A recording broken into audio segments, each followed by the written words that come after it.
Now we're in the kitchen and we're making a frittata. If you don't know what a frittata is, it is essentially a crustless quiche. And my favorite pan to use for my frittata is a cast iron pan. But don't worry, if you don't have one, any fry pan that you can put in the oven will work perfect. So I'm often asked, should I be eating eggs? And I always say, absolutely. If you want to eat eggs, that's fine. You should always add vegetables to them. And a frittata is a great way to do that.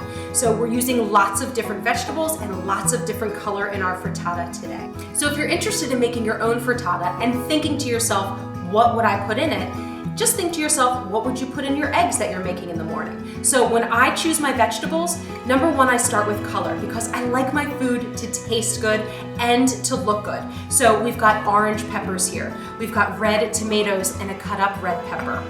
And I love green peas. So here we have some frozen green peas that we'll be defrosting. So it's important to note that our frozen vegetables are just as healthy and contain just as many nutrients as our fresh versions. Plus, they're really great for food waste and they're really great on the budget. So we just pull out what we need, we wrap the rest up, and it goes back in our freezer. Also in our frittata, I always love to add your favorite leafy green. We've got spinach here, but you could use kale, you could use collards, you could use Swiss chard or arugula or a blend of all of them. And don't forget, all of those varieties you can also get in frozen form. So perhaps again, you're reaching into your freezer and you're throwing some into the pan. Okay, all our veggies for our frittata are now cut up and ready to go.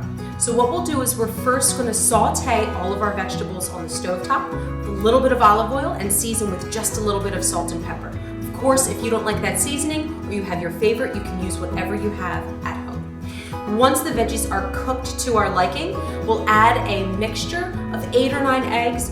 You're welcome to add a splash of cow's milk to that, or you can omit that altogether. We'll put all of that in the pan and our whole dish will go in the oven and bake on 375 for just 15 minutes. Most important point also with this is to make sure you cover the handle because the handle of your pan will be hot. We certainly don't want anyone to grab this while it's cooling down. So we have our frittata, it's cooled, it's filled with so many beautiful, colorful, nourishing veggies. And remember, it's an easy way to entertain and to impress all of your guests. So the next time you have people over at your house, throw together a frittata and I guarantee you will impress everyone. So for more ideas on how you can make your own frittata and ways that you can prepare your own delicious foods, check us out at uniteforher.org.